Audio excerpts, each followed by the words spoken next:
رضا اور خوشنودی کے حصول کے جذبے کے ساتھ انجام دیں۔ اسی کو اخلاص کہا جاتا ہے، اور بغیر اخلاص کے انسان کا کوئی عمل اللہ کی بارگاہ میں قابل قبول نہیں ہوتا۔ بڑے سے بڑا مجاہدہ انسان کر لے، بڑی سے بڑی قربانی انسان پیش کر لے، اگر اللہ کے سوا کسی اور کو خوش کرنے کا جذبہ ہو تو اللہ کی نگاہ میں مچھر کے پر کے برابر بھی وزن رکھنے والا وہ عمل نہیں بنے۔ اس لیے سب سے پہلی چیز یہی ہے کہ اپنے ہر عمل کو انسان اللہ کی رضا اور خوشنودی کے حصول کے جذبے کے ساتھ انجام دینے والا ہو، اور اللہ کی محبت سے اپنے قلب کو سرشار اور منور کرنے والا۔ دوسری اہم ہدایت جس پر عمل ہم سب کے لیے اور دنیا میں بسنے والے تمام اہل ایمان کے لیے لازمی اور ضروری ہے، وہ اللہ کے رسول صلی اللہ علیہ وسلم کی اطاعت اور آپ کے اسوہ حسنہ کی اتباع و پیروی ہے۔ پہلی چیز اللہ کی محبت اور دوسری چیز اللہ کے رسول صلی اللہ علیہ وسلم کی اطاعت اور آپ کے اسوہ حسنہ کی اتباع و پیروی۔ یاد رکھیے کہ نبی کریم علیہ السلام کے اسوہ حسنہ کی اتباع و پیروی کے بغیر نہ معرفت خداوندی حاصل ہو سکتی ہے اور نہ انسان کو حقیقی نجات حاصل ہو سکتی ہے۔ اللہ کی معرفت حاصل کرنے کا راستہ بھی پیغمبر علیہ السلام کے اسوہ حسنہ کی اتباع ہے۔ جیسے قرآن کریم میں فرمایا گیا ہے، قل ان کنتم تحبون اللہ فاتبعونی یحببکم اللہ ویغفر لکم ذنوبکم۔ نبی کریم علیہ السلام سے کہا جا رہا ہے کہ آپ لوگوں میں اعلان کر دیجیے کہ اگر تم اللہ سے محبت کرنا چاہتے ہو تو میری اتباع و پیروی کرو، اللہ تمہیں اپنا محبوب بنا لیں گے اور تمہارے گناہوں کو معاف کر دیں۔ تو حاصل کلام یہ ہے کہ نبی کریم علیہ السلام کی اطاعت اور آپ کے اسوہ حسنہ کی اتباع اور پیروی کے بغیر معرفت خداوندی اور نجات کا حصول ممکن نہیں۔ چنانچہ امام ربانی شیخ احمد سرہندی علیہ الرحمہ، جو مجدد الفسانی علیہ الرحمہ کے نام سے معروف ہے، وہ اپنے مقصود میں لکھتے ہیں کہ اس نعمت عظمیٰ یعنی معرفت خداوندی تک پہنچنا سید الاولین والآخرین کی اتباع سے جڑا ہوا ہے۔ آپ کی اتباع کے بغیر فلاح و نجات ممکن ہی نہیں۔ قرآن کریم میں اللہ تعالیٰ نے ارشاد فرمایا، من یطع الرسول فقد اطاع اللہ۔ جس شخص نے خدا کے رسول کی اطاعت کی اس نے خدا کی اطاعت کی، کیونکہ رسول اکرم صلی اللہ علیہ وسلم جو کچھ بولتے ہیں وہ وحی الہی ہی ہوتا ہے۔ ارشاد ربانی ہے، وما ينطق عن الهوى ان هو الا وحی یوحی۔ پیغمبر علیہ السلام اپنی خواہشات سے نہیں بولتے، وہ جو کچھ تمہیں دے رہے ہیں وہ وحی الہی ہے جو انہی کی طرف بھیجی جاتی ہے۔ اسی طرح ایک آیت مبارکہ میں فرمایا گیا، ما آتاکم الرسول فخذوہ وما نہاکم عنہ فانتہوا۔ جو کچھ رسول تمہیں دیں وہ لے لو اور جس سے روکیں رک جاؤ۔ آپ کے ارشادات سے معلوم ہوتا ہے کہ کسی شخص کا اس وقت تک ایمان کامل نہیں ہو سکتا جب تک کہ رسول اللہ صلی اللہ علیہ وسلم کے ساتھ ہر چیز سے زیادہ محبت کرنے والا نہ بن جائے اور اپنی ساری خواہشات رسول اللہ صلی اللہ علیہ وسلم وسلم کے فرمان کے تابع نہ بنائے۔ چنانچہ خود پیغمبر علیہ السلام فرماتے ہیں لا یؤمن احدکم حتی اکون احب الیہ من والدہ وولدہ والناس اجمعین۔ تم میں سے کوئی بھی شخص اس وقت تک مومن نہیں ہو سکتا جب تک وہ اپنے والدین، اولاد اور سب لوگوں سے زیادہ مجھے محبوب رکھنے والا نہ بن جائے۔ اسی طرح آپ نے فرمایا لا یؤمن احدکم حتی یکون ہواہ تبعا لما جئت بہ۔ تم میں سے کوئی بھی شخص اس وقت تک مومن نہیں ہو سکتا جب تک کہ اس کی خواہشات میرے لائے ہوئے طریقے کے مطابق نہ ہو۔ تیسری چیز ہے تزکیہ نفس، اللہ کی محبت، اللہ کے رسول صلی اللہ علیہ وسلم کی اطاعت اور تزکیہ نفس۔ حضرات صوفیہ اور مشائخ جتنے مجاہدے ریاضات و عبادات کرتے ہیں یہ اپنے معتقدین و متوسلین کو ان ریاضات کا درس دیتے ہیں۔ ان سب چیزوں کا اصل مقصد نفس کا تزکیہ اور تطہیر ہے، یعنی دل سے گناہوں کی محبت نکل جائے اور شریعت و سنت کی محبت دل میں گھر کر جائے۔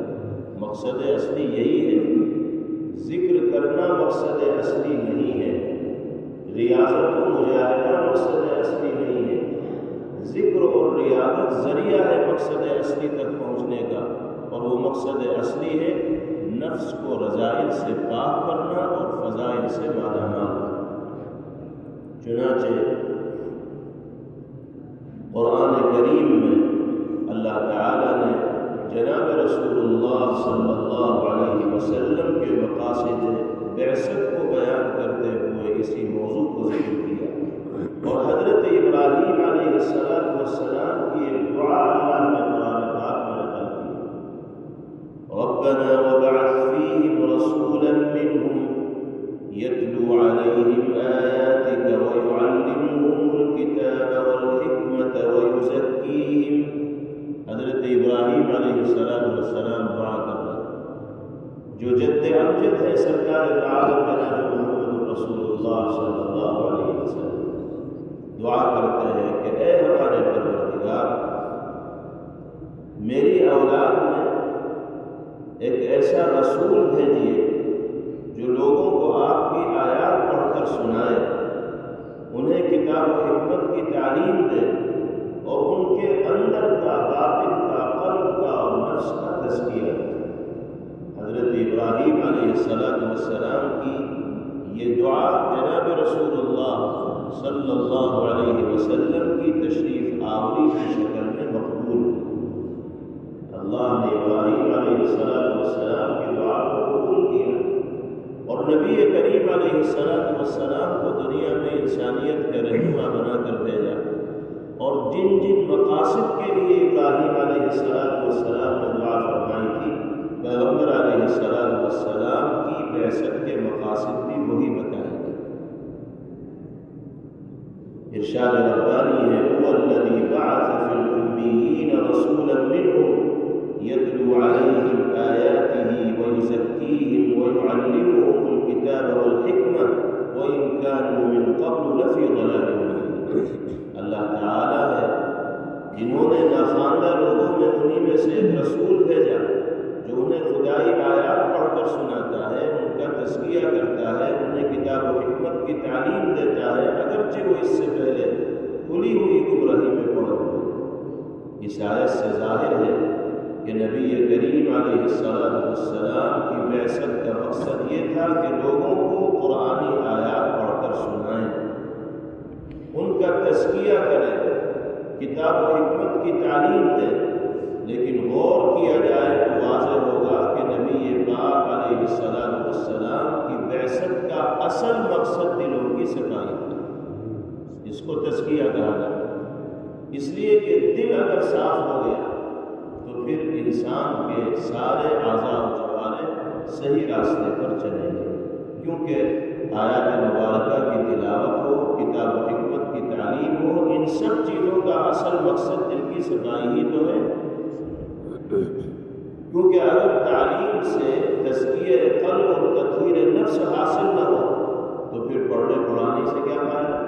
آدمی صبح سے شام تک 20 پارے پڑھ لے اور گناہوں سے نہ بچے تو اس پڑھنے سے کیا فائدہ ہوگا؟ اصل مقصود تو یہ ہے کہ اللہ کی معرفت دل کے اندر پیدا ہو اور گناہوں سے تنفر دل کے اندر آئے۔ تو درس و تدریس، تعلیم و تعلم، پڑھنا پڑھانا سب فضول ہے اگر تزکیہ نفس نہ ہو۔ اسی لیے اللہ نے فرمایا قرآن پاک میں قد افلح من زکاها وقد خاب من دساها، بے شک وہی شخص کامیاب ہوا جس نے اپنے نفس کو پاک کیا، اور وہ ناکام و نامراد ہو گیا جس نے اپنے نفس کو مٹی آلود کر دیا، یعنی گناہوں سے بھر دیا۔ تو اصل مقصد کیا ہے؟ تزکیہ نفس ہے، تصفیہ قلوب ہے، دل کی صفائی۔ تصوف جن رذائل اخلاق سے اپنے اندر کو پاک کرنے کی تعلیم دیتا ہے وہ یہ ہے، ان کو اچھی طرح سمجھیے کہ تصوف کن رذائل سے نفس کو پاک کرنے کی تاکید و تعلیم دیتا ہے۔ بدنیتی، ناشکری، جھوٹ، وعدہ خلافی، خیانت، بے ایمانی، غیبت و چغلی، بہتان ترازی، بدگوئی، بدگمانی، خوشامد و چاپلوسی، بخل و حرص، ظلم، فخر، ریا، نمود، حرام خوری وغیرہ، یہ ہیں وہ سارے کے سارے گناہ جن سے بچنے کی تاکید تصوف کے راستے کے ذریعے لوگوں سے کی جاتی ہے، اور یہ تاکید قرآن و سنت کی تعلیمات و ہدایات ہی کی روشنی میں۔ اب ایک آدمی مشائخ کے سلسلے سے جڑا ہوا ہو، ریاضت و مجاہدے بھی کر رہا ہو، ذکر و اذکار اور وظائف کا اہتمام بھی کر رہا ہو، لیکن نیت درست نہ ہو، شکر کا جذبہ نہ ہو، زبان پر قابو نہ ہو، ریا اور نمود کے ساتھ اعمال کو انجام دیتا ہو تو اس کی عبادتوں کی جان نکل جائے، ریاضت و مجاہدے بے وزن ہو جائیں گے، اور وہ ان اعمال صالحہ کا وہ اجر حاصل نہیں کر پائے گا جو اجر ایک مخلص ایمان والے کو میسر ہو سکتا ہے۔ ان برائیوں سے بچنے کی ٹریننگ اور مشق تصوف اور احسان کے راستے سے کرائی جاتی ہے۔ اچھا، خوبیاں اپنے اندر کیا پیدا کرنی؟ یہ تو برائیاں ہیں جن سے بچنا ہے، اور کون سے صفات کمال ہیں جن کو اپنے اندر پیدا کرنے کی کوشش کی جائے وہ بھی سن لیجیے۔ وہ اخلاص نیت ہے، ورع و تقویٰ ہے، دیانت و امانت ہے، عفت و عصمت ہے، رحم و کرم ہے، عدل و انصاف ہے، عفو و درگزر ہے، حلم و بردباری ہے، تواضع اور خاکساری ہے، سخاوت و ایثار ہے، خوش کلامی و خودداری ہے، لوگوں سے نرم زبان میں بات کرنا، استقامت و استغنا وغیرہ، یہ ساری کی ساری وہ خوبیاں ہیں کہ جن سے ایک ایمان والے کو اپنے آپ کو مزین و آراستہ کرنے کی فکر اور کوشش کرنی چاہیے۔ اگر صرف ارکان اربعہ کہتے ہیں 4 اہم عبادات کو جن میں نماز، روزہ، زکوٰۃ اور حج، اگر ان 4 اہم عبادات پر غور کیا جائے تو معلوم ہوگا کہ قرآن و سنت نے ان 4 عبادات کا مقصد تزکیہ نفس اور تطہیر قلب ہی بتایا ہے۔ سمجھ لیجیے اچھی طرح، نماز، روزہ، زکوٰۃ، حج، یہ ارکان اربعہ ہیں، عبادات میں بنیادی اہمیت رکھنے والی عبادات ہے، لیکن آپ قرآن و سنت میں اگر غور کریں گے تو پتہ چلے گا کہ نماز کا مقصد بھی دل کی صفائی ہے، روزے کا مقصد بھی تزکیہ نفس ہے، زکوٰۃ کا مقصد بھی تطہیر قلب ہے، اور حج کا مقصد بھی دل کو رذائل سے پاک کرنا ہے اور فضائل سے آراستہ کرنا ہے۔ یہ صرف ہوائی باتیں نہیں ہیں بلکہ قرآن و سنت سے اس پر استدلال کیا جا سکتا ہے۔ چنانچہ قرآن پاک میں فرمایا گیا نماز کے بارے میں ان الصلاۃ تنہی عن الفحشاء والمنکر، بے شک نماز بے حیائی اور برے اعمال سے روکتی ہے۔ نبی کریم علیہ السلام نے فرمایا من لم تنہ صلاته عن الفحشاء والمنکر